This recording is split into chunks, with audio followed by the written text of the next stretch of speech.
This is Shaheen, and in this particular lecture video we are going to discuss another IGNOU's assignment, that is IBO 02।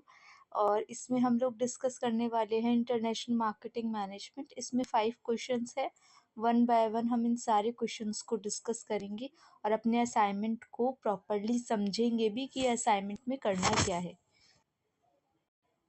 Starting from question number 1, a company want to enter into international market। तो company को अलग अलग steps लेने पड़ते हैं entry के लिए। तो क्या वो मोड्स होते हैं, उन सबको एलेबोरेट करना है। तो सबसे पहले होता है एक्सपोर्टिंग। एक्सपोर्टिंग एक डायरेक्ट मेथड होता है जिसके अंदर डायरेक्टली जो भी डोमेस्टिक प्रोड्यूसर्स होते हैं वो अपनी इंटरनेशनल मार्केट के अंदर अपने प्रोडक्ट को उतारते हैं और यहाँ पे वो कहीं ना कहीं टैरिफ वगैरह की जो भी फैसिलिटीज़ होती है वो कम कंट्रोल होता है। लाइसेंसिंग एंड फ्रेंचाइजिंग भी एक तरीके से होता है, जैसे कि आप देखते हो कि आपका जैसे डोमिनोज वगैरह है, ये भी लाइसेंसिंग फ्रेंचाइजिंग का ही पार्ट होता है। ठीक है, एग्रीमेंट के तौर पे रखा जाता है और फीस वगैरह चार्ज की जाती है। लाइसेंस के अंदर ये लाइसेंसी होती है और जो आपका फ्रेंचाइजी होती है जो फीस चार्ज की जाती है। फिर उसके बाद कॉन्ट्रैक्ट मैन्युफैक्चरिंग एंड आउटसोर्सिंग, ये भी एक मेथड होता है जिसके अंदर क्या किया जाता है, because of high domestic labour cost काफ़ी सारी जो यूएस कंपनी है वो पूरा का पूरा प्रोजेक्ट दे देती है किसी कंट्री को और वो कंट्री कंप्लीट करके पूरा असाइनमेंट पूरा प्रोजेक्ट आपको दे देती है। Next one is partnership and strategic alliance. Partnership and strategic alliance भी एक तरीका होता है जिसके अंदर पार्टनरशिप करके भी इंटरनेशनल मार्केट के अंदर आप एंटर कर सकते हो। Next one is acquisition. Acquire करके आप किसी कंपनी की स्टेक्स वगैरह या शेयर्स वगैरह एक्वायर करके वो भी आप क्या कर सकते हो, मार्केट के अंदर इंटरनेशनल मार्केट के अंदर एंटर करते हो। Now question number 2 is compared with product marketing of services poses distinct challenges to the marketers, explain why it is so and enumerate the marketing challenges। आपको challenges को भी explain करना है। तो क्या क्या मार्केटिंग के चैलेंजेस है। रिक्रूटिंग टैलेंट सबसे पहला ऑप्शन है। उसके बाद है आपका मेंटेनिंग अ सफिशिएंट बजट, आपको एक बजट भी मेंटेन करना रिक्वायर्ड होता है।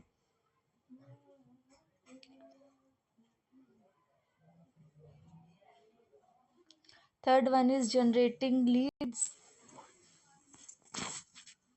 आप लोग देख सकते हो।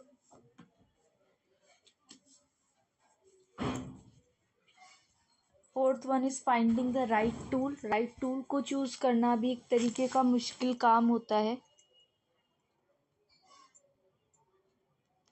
Fifth part is being risk ours. Risk से रिलेटेड भी यहाँ पे जो आपके काम होते हैं वो देखे जाते हैं। Sixth is moving into new market. नए मार्केट के अंदर एंटर करना भी एक पार्ट होता है। Next is write short note on the following. इन सब पे शॉर्ट नोट लिखना है। Advertising appeal and product characteristics. तो क्या क्या एडवर्टाइजिंग अपील होती है। इमोशनल अपील, जिसके अंदर आप एड वगैरह में ये शो करते हो, फियर दिखाते हो या ह्यूमर दिखाते हो, लव अफेक्शन दिखाते हो। रैशनल अपील, रैशनल अपील के अंदर आप डेटा वगैरह को रिप्रेजेंट करते हो। मोरल अपील में बताते हो ये सही है ये गलत है। विजुअल एस्थेटिक, जिसके अंदर प्रोडक्ट की अपीयरेंस को दिखाते हो।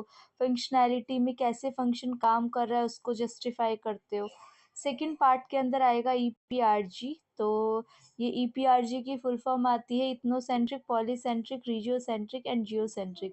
इसके अंदर आता है जिसके अंदर ब्रेक डाउन ऑफ ईपीआरजी को भी जस्टिफाई किया गया है।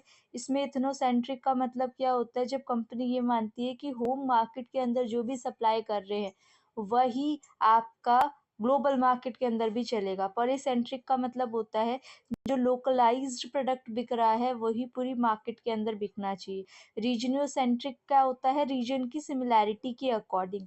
जियोसेंट्रिक का क्या मतलब होता है, ट्रू ग्लोबल पर्सपेक्टिव, जिसके अंदर बताया जाता है कि पूरा वर्ल्ड वाइड में एक टाइप का कस्टमर का जो भी प्रोडक्ट है वो बिक सकता है। ये किसने दिया था, हॉवर्ड वी पेरीमेटर ने योरम विंड एंड सुसन डॉगल्स ने दिया था। क्या इसका यूजफुलनेस है और क्या इसकी इंपॉर्टेंट कंसिडरेशन है, मैंने मेंशन कर दिया। C part is pricing method and practice in international market. तो प्राइसिंग मेथड बहुत इंपॉर्टेंट है, 4 पीस के अंदर कंसिडर किया जाता है, अब तो 7 पीस के अंदर भी इसको कंसिडर किया जाता है। ठीक है, प्राइस बहुत इंपॉर्टेंट रेलिवेंट एलिमेंट होता है, प्राइस से हमें कॉस्ट के बारे में पता चलता है। तो अलग अलग डिफरेंट प्राइसिंग स्ट्रैटेजी होती है। कंपटीशन प्राइसिंग स्ट्रैटेजी क्या होती है, जो कॉम्पिटिटर को देख करके बढ़ाई और घटाई जाती है। स्कीमिंग प्राइसिंग स्ट्रैटेजी क्या होती है, जब हम लोग मार्केट के अंदर एंट्री करते हैं प्राइस को बहुत ज़्यादा हाई करके स्टार्टिंग के फेजेस के अंदर। पेनिट्रेशन प्राइसिंग क्या होती है, जब हम स्टार्टिंग के फेजेस में लो रखते हैं मार्केट वैल्यू एंड देन फिर क्या करते हैं, हाई करते हैं। साइकोलॉजिकल प्राइसिंग का मतलब होता है जैसे 99, 999 ऐसे वाली जो प्राइसिंग होती है, जिसके अंदर देख के लोगों को उस प्रोडक्ट के एक तरीके से आइडिया नहीं लगाते। 99 वो 100 नहीं दिखा रहा, प्रोडक्ट को 99 दिखा रहा है, तो इससे एक अलग तरीके की इमेज बनती है। Next one is cost plus pricing, जिसके अंदर कॉस्ट भी ऐड होती है और एक प्रॉफिट भी ऐड होता है। ऑप्शनल प्राइसिंग, जिसके अंदर आप ऑप्शन मिलता है। This technique work when a product is being sold with an additional item के तरीके से बेचा जाता है। प्रीमियम प्राइसिंग, जिसके अंदर आप क्या होते हो, ज़्यादा लग्जरी कार्स वगैरह में ये यूज़ होता है। बंडल प्राइसिंग मतलब एक आइटम के लिए आपको सारा का सारा बंडल परचेज करना पड़ता है। Next one is international marketing concept. International marketing concept का मतलब होता है जब आप मार्केट के अंदर एंटर करते हो, ठीक है, इंटरनेशनल मार्केट के अंदर एंटर करते हो, तो आपको काफ़ी सारी चीज़ों का differences, cultural differences, legal regulation, इन सब चीज़ों के ऊपर ध्यान देना पड़ता है। इसके की एस्पेक्ट क्या है, market research, product adaptation, pricing strategy और डिस्ट्रीब्यूशन चैनल भी इसके अंदर आ जाते हैं। प्रमोशनल एडेप्टेशन, कल्चरल सेंसिटिविटी और लीगल कंसिडरेशन। फिर उसके बाद डिफ्रेंशिएट पूछा है, differentiate between warranty and guarantee, तो ये विजिबल होगा।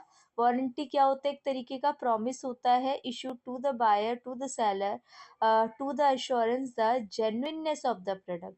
जबकि आपको गारंटी क्या होता है, क्वालिटी बताता है, ड्यूरेबिलिटी बताता है। वारंटी क्या है, it may be issued by manufacturer और सेलर, ये कौन इशू करता है, मैन्युफैक्चरर या सेलर। और गारंटी क्या होती है, प्रोड्यूसर इशू करता है। ये जो वारंटी होती है हर प्रोडक्ट में एप्लीकेबल होती है, लेकिन गारंटी जो होती है it is applicable to product and services. मतलब जो प्रोडक्ट की बात करें उसमें सिर्फ वारंटी होती है, प्रोडक्ट और सर्विस की बात करें तो ये गारंटी से रिलेटेड होता है। वारंटी के अंदर कंज्यूमर का राइट नहीं है, लेकिन जो गारंटी होती है कंज्यूमर का राइट है। लेस बेनिफिशियल देन गारंटी, जो ये वारंटी होता है कम बेनिफिशियल होता है, गारंटी ज़्यादा बेनिफिशियल होता है। प्राइमरी डेटा और सेकेंडरी डेटा की अगर मैं बात करूँ, तो first hand data primary data को कहा जाता है, सेकेंडरी डेटा को सेकेंड हैंड डेटा कहा जाता है। मेन ओरिजिन की बात करूँ तो ओरिजिनल डेटा प्राइमरी डेटा को कंसिडर किया जाता है, और सेकेंडरी डेटा को हम ओरिजिनल नहीं मानते। रेलिवेंस की बेसिस पे बात करूँ तो ज़्यादा रेलिवेंट आप प्राइमरी डेटा को मानते हो, लेकिन कॉस्ट और टाइम के बेसिस पे बात करूँगी तो कॉस्ट और टाइम ज़्यादा लगता है आपका प्राइमरी डेटा में और कम लगता है सेकेंडरी डेटा में। ठीक है, डायरेक्ट और इनडायरेक्ट सेलिंग चैनल्स को जस्टिफाई करना है तो आप लोग देख सकते हो, उसका स्क्रीनशॉट भी ले सकते हो। ठीक है, नेक्स्ट वन इज डोमेस्टिक और इंटरनेशनल मार्केटिंग प्लानिंग। क्या क्या इसमें डिफाइन किया है, तो डोमेस्टिक मार्केट टिपिकली इन्वॉल्व, इसमें क्या क्या इन्वॉल्व होता है देख सकते हो आप लोग। इंटरनेशनल मार्केटिंग के अंदर क्या क्या इन्वॉल्व होता है। क्वेश्चन नंबर 5 के अंदर बोल रखा है कमेंट ऑन द फॉलोइंग, जिसके अंदर बताया है marketing research report should merely present the finding, लेकिन जो आप एक्चुअल में देखते हो कभी कभी वो रिजल्ट जस्टिफाई नहीं करता, उसके बारे में बताया गया है। तो क्या क्या एक रिसर्च रिपोर्ट में ध्यान रखने वाली चीज़ें होती हैं, उसको जस्टिफाई करना है। कैसे आप रिसर्च पॉइंट को आप और जस्टिफिकेशन के साथ बता सकते हैं। Next question is international marketing research full of complexities. तो हाँ, इंटरनेशनल मार्केटिंग रिसर्च जो होती है वो कॉम्प्लेक्सिटीज़ के साथ होती है, क्योंकि यहाँ पे आप देख सकते हो डिफरेंसेस होता है, कल्चरल डिफरेंसेस देखने के लिए मिलते हैं, लैंग्वेज की रुकावटें होती हैं, डेटा कलेक्शन मेथड, अलग अलग आप डेटा कलेक्ट करते हो, ठीक है। लीगल एंड इथिकल कंसिडरेशन आपको देखने के लिए मिलती है। मार्केट का डिफरेंस होता है यहाँ पे, अलग अलग मार्केट के डिफरेंसेस के बेसिस पे जज किया जाता है, ठीक है।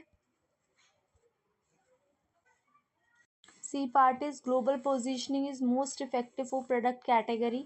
इस स्टेटमेंट को जस्टिफाई करना है। High touch and high tech continuum, ये सारे पॉइंट्स इंपॉर्टेंट है इसके। हाई टच प्रोडक्ट और हाई टेक प्रोडक्ट्स। क्यों ग्लोबल पोजीशनिंग करनी पड़ती है?